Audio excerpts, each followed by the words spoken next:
Vaxt xeyir olsun əziz izləyicilər. Bu videoda sizlər üçün 2024-cü ildə ikinci qruplar üçün keçirilmiş ikinci qəbul imtahanının situasiya suallarını izah edəcəm. Başlayaq suallara. Tələbələr layihə üçün 3D printerlə aşağı hissəsi ox kəsiyinin təpə bucağı düz bucaq olan konus, yəni aşağı hissəsi demək ox kəsiyinin təpə bucağı düz bucaq olan konus və orta hissəsi bərabər tərəfli silindir, yəni ox kəsiyi kvadrat olan silindirdir. Bir də yuxarı hissəsi isə yarım kürədən ibarət olan detal çap etməlidir. Yarım kürə. Detal çap etməlidirlər. Detalın hündürlüyü 4-dür, şəkildə görünür. Onun təşkil edən hissələrin radiusları isə eynidir. Yəni burada konusun oturacağının radiusu ilə bu yarım kürənin radiusu eynidir. 12 ədəd detal eyni zamanda qoşulmuş 2 printer vasitəsilə 8 saata çap edildi. Bizdə bir detalın həcmini soruşur birinci sualda. Demək, onda biz nə edək? Bunun üçün, bu fiqurların həcmini tapmaq üçün bizə radius lazımdır.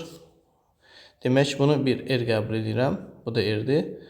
Burada ox kəsiyi, konusun ox kəsiyi bərabər yanlı düz bucaqlı üst bucaq olduğuna görə, onda bunun hündürlüyü də R olacaq. Düz bucaqlı üst bucaqda düz bucaq təpəsindən çəkilən median hipotenuzun yarısıdır. Digər tərəfdən bu diametr 2R olduğuna görə hündürlük də 2R olacaq. Çünki bərabər tərəfli silindirdir. Onda bunun bu hissəsi 2R olacaq. Sonra bu da yarım kürə olduğuna görə bunun da radiusu elə R olacaq. Onda bunun hündürlüyü ümumilikdə 4R-ə bərabər olacaq. Çünki R, 2R və R. 4R bərabər 4, biz R-i 1 taparıq. R1 tapılandan sonra gəldik birinci sualımıza. Detalın həcmini tapmaq üçün detalın hansı hissələrdən ibarət olduğunu bilməliyik. Konus, silindir və yarım kürə. Özü deyir. Konusun həcmi 3/1 pi r kvadratı h. H-ın yerinə r yazacağıq, çünki hündürlüyü r-ə bərabərdir. Üstə gəlsin. Silindirin həcmi pi r kvadratı h. H-ın yerinə 2r yazacağıq, çünki hündürlüyü 2r-ə bərabərdir.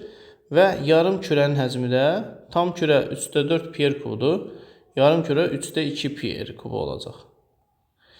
Bizdə burada pi-ni təqribən 3 verib və r-i də 1 verib. R-i də 1 tapdıq.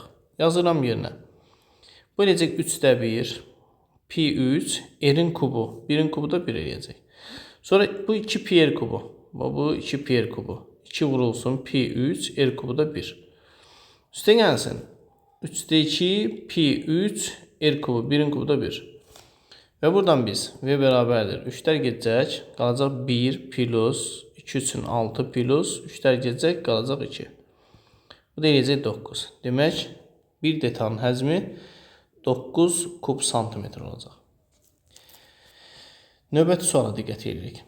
Printerlərdən biri bir detalı digərindən 1 saat tez çap edirsə. Demək, bir detalı 1 saat tez çap edir digərindən. Burada bizə 12 ədəd detalın eyni zamanda deyir 8 saata çap edir 2 printer. Burada da bir detalı biri digərindən 1 saat tez çap edir.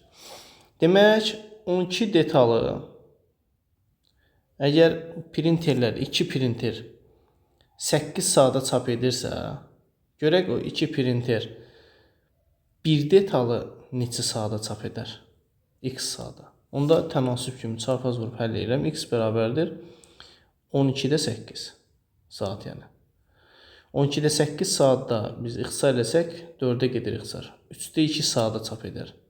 Demək, bunlar x-i birlikdə işləsələr, həmin o bir dənə detalı 3/2 saata, yəni 40 dəqiqəyə çap edərlər. Bu da deyir ki, detallardan biri digərindən 1 saat tez çap edir bir detalı.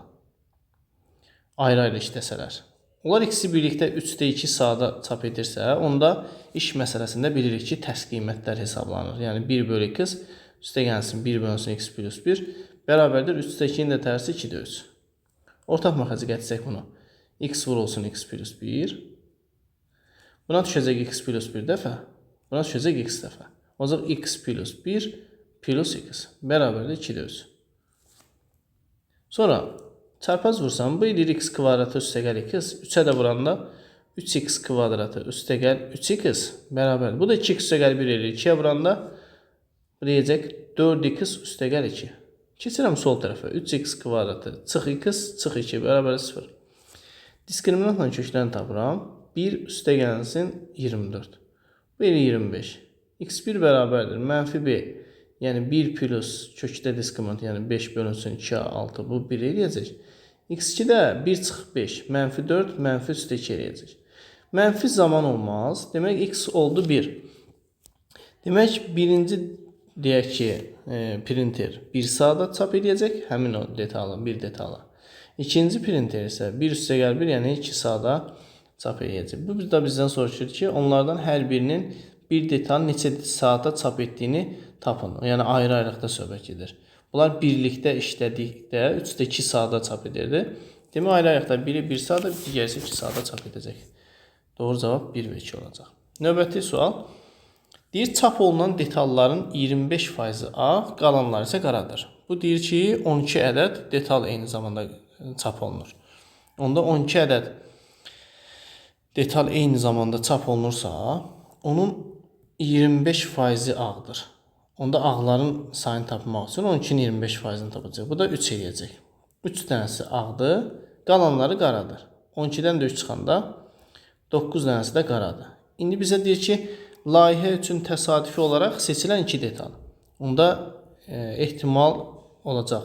2 detal seçilirsə, ümumi 12 dənə detalın içindən 2. Mümkün halların sayı kombinizon 12-dən 2 olacaq. Onların müxtəlif rəngli. Yəni biri ağ olsun, biri qara. Kombinizon 3-dən 1 vurulsun, kombinizon 9-dan 1 olacaq. O da bərabərdir. 12 elementdən 1 olacaq, 2 olacaq. 12 faktorial bölünsün. 10 faktorial vur, 2 faktorial. Surətdə də bu kombinizon 3 elementdən 1 ilə 3-ə bərabərdir. Kombinizon 9 elementdən 1 ilə 9-a bərabərdir. 12 faktorialdan 10 faktorial gedəcək, qalacaq 11 vurulsun 12. 2 faktorial 2 eləyir, qalxır surətə. Bərabərdir. Məxrəcdə oldu 11 vurulsun 12. Surətdə də 2 vur 3 vur 9. 2 üçün 6 bununla gedəcək. O da olacaq cavab 22-də 9 doğru cavab olacaq. Belə əziz şagirdlər, bununla da videomuz sona etdi. Sağ olun, növbəti videoda görüşənədək.